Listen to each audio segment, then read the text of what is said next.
Bonsoir et merci de nous ouvrir vos portes pour passer un temps de louange et d'étude de la Bible ensemble. On s'installe confortablement, Bon Sabbat chez vous commence maintenant.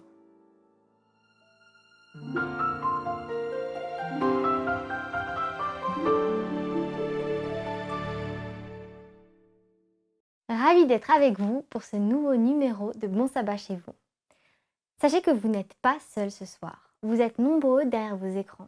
Parfois, nous dépassons la barre des 6000 internautes, installés un peu partout dans le monde.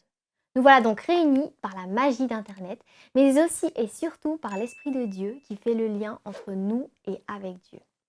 C'est d'ailleurs lui notre invité spécial chaque sabbat. Sans Dieu, ce moment n'aurait pas le même impact. C'est de lui dont nous allons parler dans quelques minutes, et c'est pour lui que je vous invite à chanter maintenant.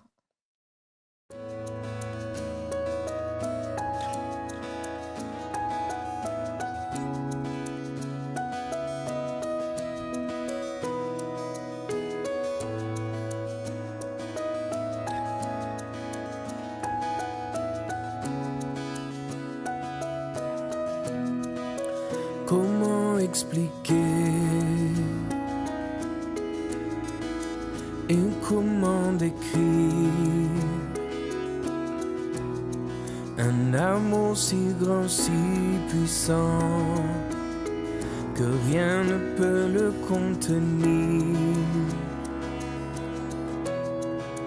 Tu sais mes espoirs, Seigneur, tu sais mes craintes, et mes mots sont bien trop petits pour dire tout l'amour que j'ai pour toi. Alors entends mon cœur, mon esprit qui te loue. Entends le chant d'amour d'un enfant racheté. Je prendrai mes faibles mots pour te dire quel Dieu merveilleux tu es. Mais je ne pourrai pas te dire combien je t'aime. Alors entends mon cœur. Si tout comme la pluie, les mots pouvaient couler, et si j'avais l'éternité, je ne pourrais pas l'exprimer. Mais dans les battements de mon cœur, tu entendras toujours. Merci pour la vie, pour la vérité et pour le chemin. Alors entends nos cœurs, nos esprits qui te louent. Entends le chant d'amour de tout est racheté. Nous prendrons nos faibles mots pour te dire quel Dieu merveilleux tu es. Mais nous ne pourrons pas te dire tout notre amour. Alors entends nos cœurs.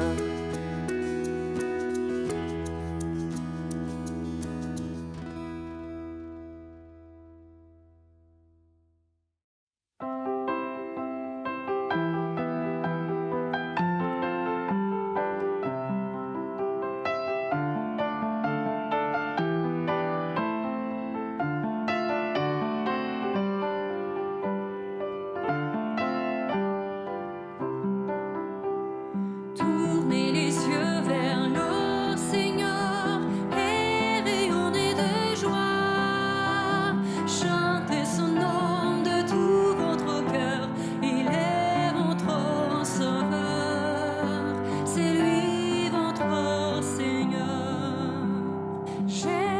cherche le Seigneur et il m'a écouté.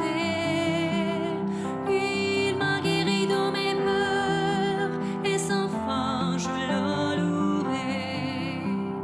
Tournez les yeux vers le Seigneur et rayonnez de joie. Chantez son nom de tout votre cœur, il est votre sauveur, c'est lui votre Seigneur. Dieu regarde ceux qu'il aime, il écoute leur voix, il les console de leur peine et il guide leur pas.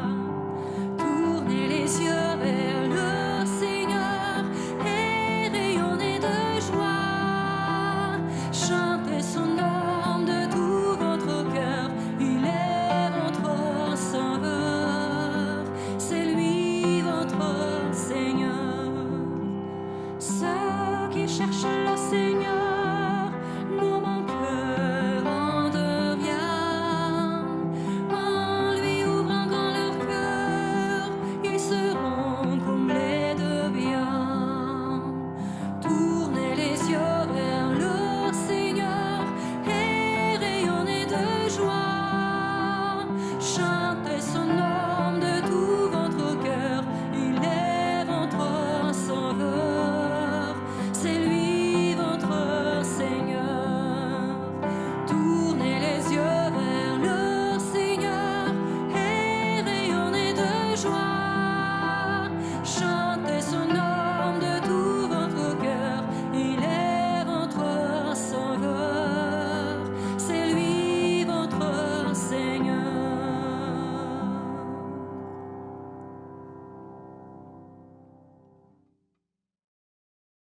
Comment appelez-vous Dieu? Dans vos prières les plus intimes, par quel nom l'interpellez-vous? La Bible contient des centaines de noms utilisés pour indiquer ou décrire Dieu. Dieu des cieux, Dieu qui tient ses promesses, Yahweh, l'Éternel des armées, El Shaddai, Adonai, Jéhovah, Dieu tout-puissant, Dieu de paix, etc. Les psaumes le décrivent comme un soleil, un bouclier, un berger. Aujourd'hui, nous allons nous adresser à Dieu en regardant à sa force et sa stabilité. Approchons-nous de notre rocher à travers la parabole des deux fondations. Salutations à vous. Pour commencer notre sabbat, nous allons aujourd'hui nous attarder sur une parabole qui parle de vous. Oui, elle parle de chacun d'entre vous, chrétien ou pas, habitué des églises ou pas, lecteur assidu de la Bible ou pas, quel que soit votre âge et votre lieu de résidence. En effet, cette parabole s'adresse à tous ceux qui la lisent. En lisant la Bible, nous pouvons parfois nous demander si certains passages ne sont pas réservés au peuple juif de l'époque ou aux personnages cités dans l'histoire qui vivent l'histoire racontée. On peut être perplexe et il peut s'avérer difficile de savoir si nous pouvons prendre pour nous chaque verset de la Bible.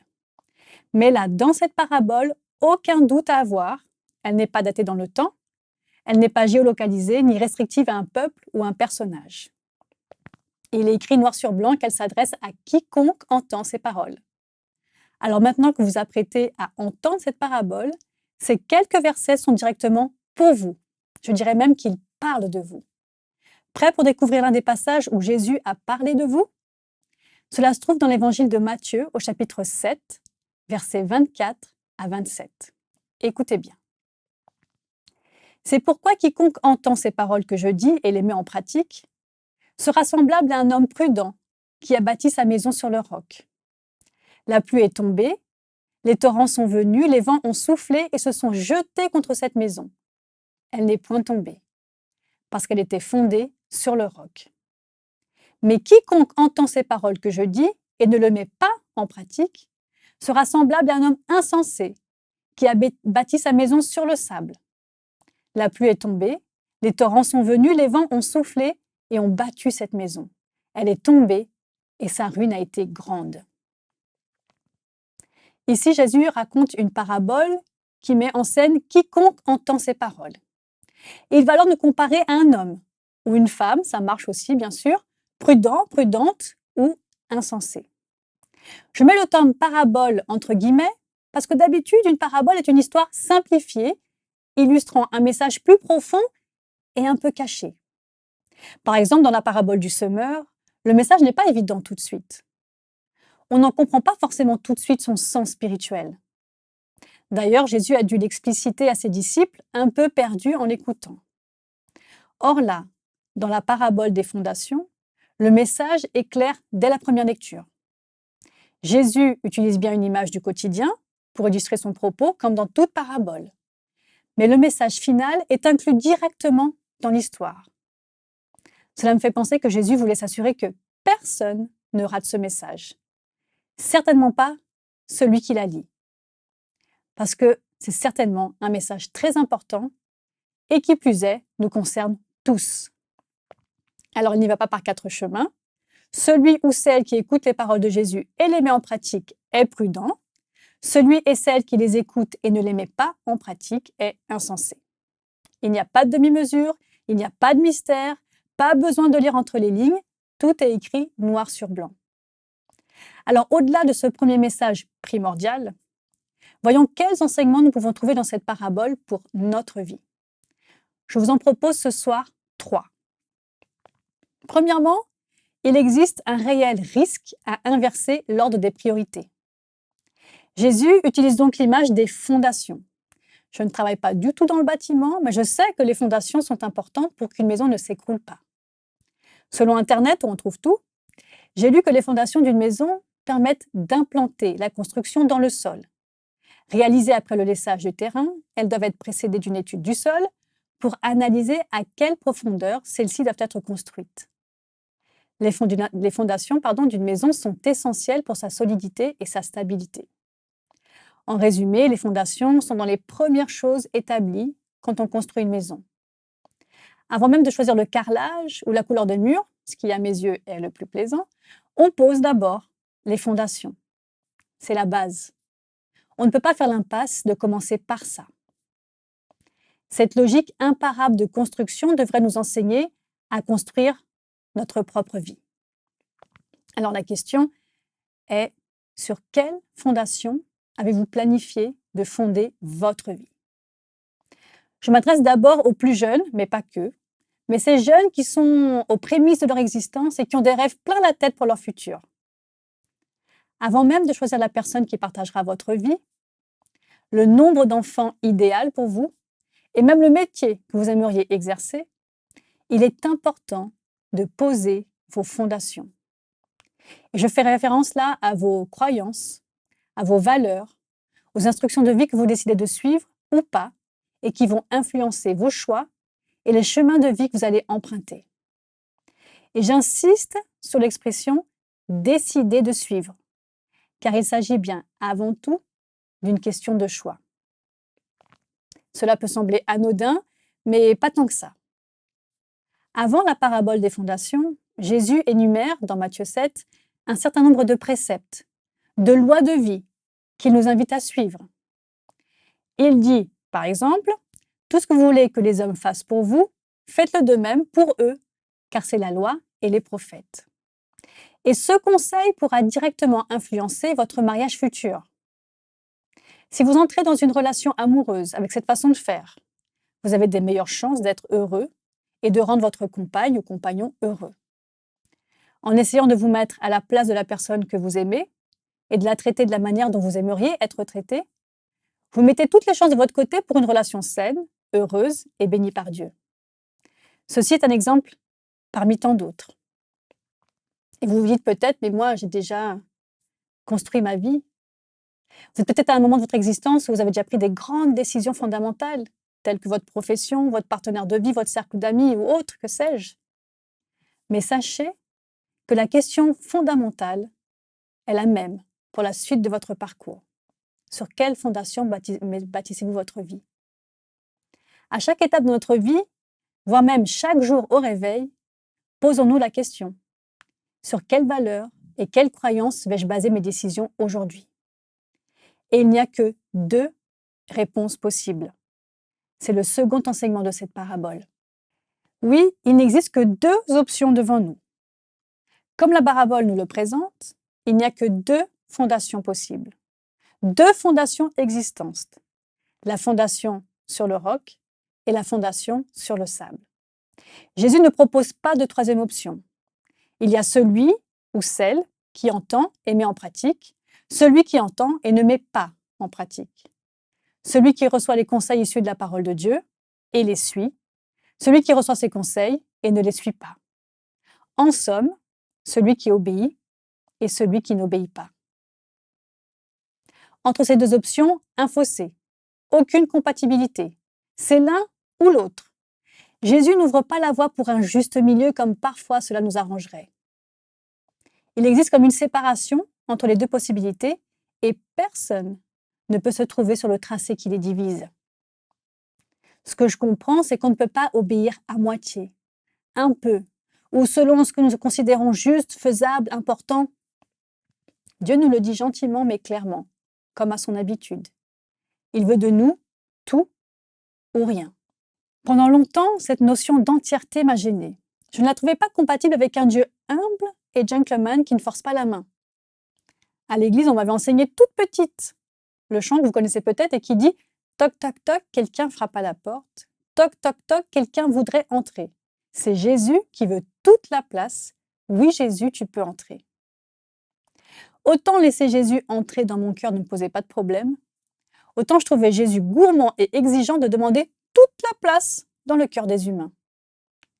Jusqu'à ce que je comprenne qu'il ne peut pas y avoir de maison construite à moitié sur le roc, à moitié sur le sable. Dans ce cas-là, c'est la ruine assurée. Tout comme si je mets une seule petite goutte de venin dans un litre d'eau, toute la bouteille est condamnée. Voilà pourquoi Jésus veut toute la place dans notre cœur, pour ne pas laisser une goutte de venin s'immiscer en nous. Alors tout notre être serait condamné, car c'est du cœur que viennent les sources de la vie, comme l'affirme Proverbe 4, verset 23. Mais c'est aussi de notre cœur que viennent les mauvaises pensées, les meurtres, les adultères, les impudicités, les vols, les faux témoignages, les calomnies. C'est écrit aussi dans la Bible, dans Matthieu 15, verset 19. L'enjeu est grand, il est d'une importance capitale, vitale. Il va de notre bonheur sur terre et aussi de notre salut. La parabole des 2 fondations illustre cet autre verset très connu. J'ai mis devant toi la vie et la mort, la bénédiction et la malédiction. Choisis la vie afin que tu vives toi et ta postérité pour aimer l'Éternel ton Dieu, pour obéir à sa voix et pour t'attacher à lui.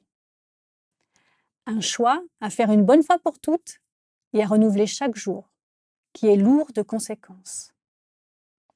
Un choix qui, quelque part, nous est imposé par la vie, et c'est là le 3e point que je veux soulever avec vous. Oui, la vie nous impose une posture à tenir, et Dieu, lui, nous donne la solution. Si on récapitule les éléments de cette parabole, le roc est symbole de solidité, de stabilité, de durabilité. À l'inverse, le sable est symbole de fragilité et est éphémère, surtout s'il est utilisé comme fondation d'une construction. La maison bâtie, c'est notre vie, notre famille ou tout autre projet qui nous tient à cœur. Et toute cette histoire n'a de sens que par les éléments qui viennent s'abattre sur la maison. La pluie, les torrents, les vents. Ces éléments ne sont pas internes au constructeur ou à la construction en elle-même, ils sont tous externes. La pluie, les torrents, les vents sont non seulement des éléments externes, mais aussi naturels. Tout comme il est naturel que des événements de la vie viennent bousculer, voire nous mettre sans dessus-dessous. Nous sommes tous plus ou moins touchés à un moment ou à un autre par le deuil, la maladie, la perte d'un emploi, les conflits dans le couple ou les conflits de génération, l'injustice, l'infertilité, la banqueroute, la frustration d'un projet qui n'aboutit pas, le désespoir spirituel, la dépression. La vie ici-bas nous impose ce genre de mots qui viennent avec une force capable de nous détruire. Ils ont parfois l'extravagance d'un tsunami ou d'une tornade. Parfois, ils viennent plus subtilement, mais avec pas moins d'impact. Car dans une maison, il y a aussi les petits problèmes qu'il faut prendre au sérieux. Autrement, avec le temps, ils détruisent toute la maison. Les infiltrations, les termites, les fuites. C'est la vie et on ne peut pas échapper à ces aléas. Mais à travers cette parabole, Jésus nous donne la solution pour ne pas sombrer, pour ne pas être totalement détruit, pour tenir ferme malgré l'intensité de la tempête extérieure. Intérieurement, nous pouvons supporter et être encore entiers une fois qu'elle est passée. Car toutes ces catastrophes naturelles, la pluie, les torrents, les vents, ne durent qu'un temps. Elles ne durent pas éternellement. Et Dieu est même capable de transformer ces calamités en bénédictions selon le pouvoir de son amour pour nous. Car si dans cette parabole, la pluie et les torrents sont capables de détruire, Dieu nous invite à en faire des sources de bénédictions sur nos vies en nous attachant à sa parole. On lit dans le livre de Deutéronome, chapitre 32, versets 1 à 4, « Terre, écoute les paroles de ma bouche, que mes instructions se répandent comme la pluie, que ma parole tombe comme la rosée, comme des ondées sur la verdure, comme des gouttes d'eau sur l'herbe, car je proclamerai le nom de l'Éternel. Rendez gloire à notre Dieu, il est le rocher, ses œuvres sont parfaites car toutes ses voies sont justes. C'est un Dieu fidèle et sans iniquité, il est juste et droit. » Dans ce passage, on retrouve les éléments naturels de notre parabole, le roc, la pluie, les ondées, mais c'est un autre angle, en proclamant le nom de l'Éternel, en faisant de lui notre rocher, en mettant en pratique sa parole. Ces éléments deviennent des ressources pour faire fructifier notre vie. Alors après avoir entendu tout ceci, je vous repose la question, sur quelle fondation voulez-vous construire votre foyer, votre famille, votre vie? Bien sûr que la réponse paraît évidente. Il est clair que présenté comme ça, il paraît plus avantageux de bâtir sur le roc. Mais quelles sont vos motivations? Seulement pour ne pas échouer lors des épreuves? J'ai envie de vous dire aussi, choisissez Jésus par amour. Car bâtir sur le roc, c'est bâtir sur Jésus. Et c'est donc bâtir avec quelqu'un qui nous aime plus que tout, qui nous connaît mieux que nous-mêmes, qui répond à toutes nos demandes, au-delà de ce que nous pouvons oser, demander et imaginer. Si Dieu a rendu le message de cette parabole aussi clair, c'est parce qu'il ne veut absolument pas que nous souffrions et soyons détruits par cette vie ici-bas. Et si par mésaventures, à un moment de votre vie, vous avez bifurqué et choisi la mauvaise fondation, pas de panique. Il est toujours temps de changer de fondation si on désire. Tout est une question de choix. Caïn a offert à Dieu une offrande qui ne lui a pas été agréable. Il s'est rebellé. Dieu a vu son péché, sa colère, il a averti tout aussi clairement de changer de fondation. Mais Caïn a décidé de continuer à construire sur le sable. Il a fini par tuer son frère et devenir errant sur cette terre. D'un autre côté, David a commis un adultère et s'est enfoncé dans le sable en essayant de couvrir sa faute. Il a également lui aussi commis un assassinat. À travers le prophète Nathan, Dieu invite David à prendre conscience de sa fondation et David, lui, saisit la perche. Il se repent sincèrement et malgré les conséquences incontournables de ses actes, David reprend sa mission de roi avec succès et surtout avec Dieu. Mes amis, tout est une question de choix. Quand ce sabbat, Dieu nous aide à prendre conscience de nos fondations et les changer si besoin ou les renforcer. La réponse nous appartient à chacun.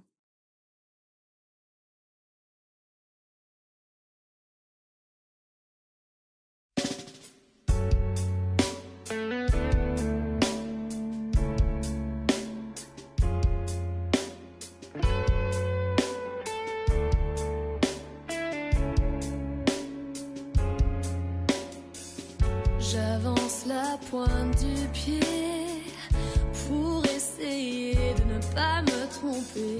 Dirige-moi, je ne recule pas. Ta réponse n'est pas toujours ce que je veux, mais c'est pour le mieux. Apprends-moi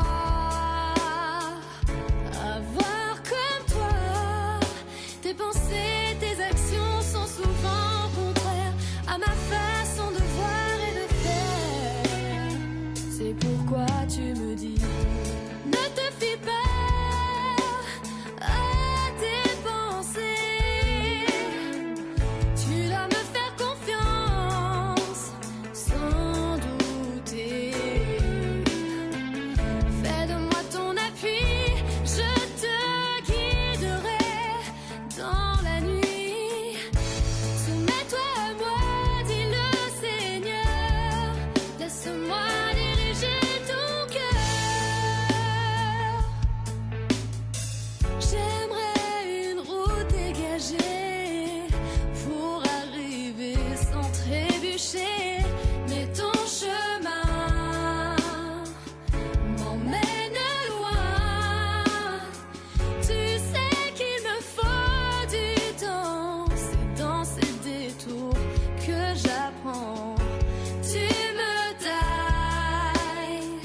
sais pas où je vais. En regardant en arrière, un jour je comprendrai. Tu étais là même quand je n'y voyais rien, je ne t'entendais pas. Et je saute dans le vide, j'ai confiance en toi. Mon avenir est dans ta main, je te remets ma vie. Je me laisse aller en chute libre, en chute libre. Je ne me fie pas à mes pensées. Je te fais confiance sans douter. Sans douter. Toi mon appui, tu me guideras dans la nuit. Je me soumets à toi, Seigneur. Dirige mon cœur. Je ne me fie pas à mes pensées. Je te fais confiance sans douter. Je fais de toi mon appui, tu me guideras, tu me guideras. Je me soumets à toi, Seigneur. Dirige mon cœur. Hey, yeah.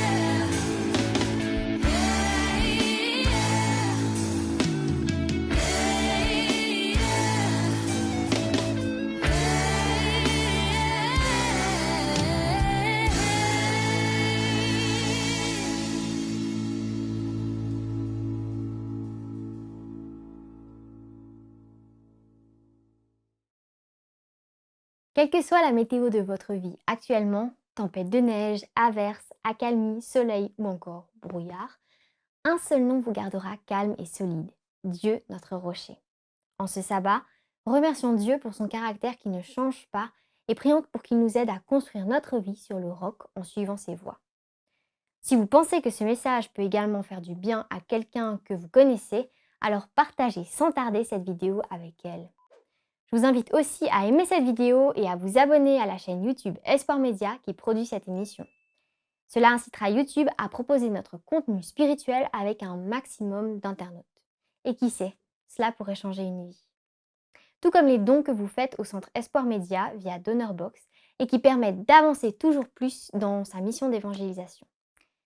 Je vous remercie d'avoir passé ce moment ensemble. Je vous donne rendez-vous la semaine prochaine à la même heure. Et d'ici là, bon sabbat chez vous.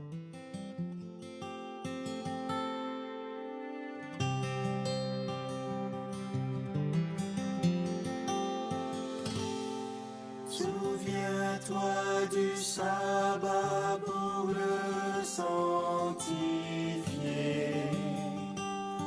car en ce jour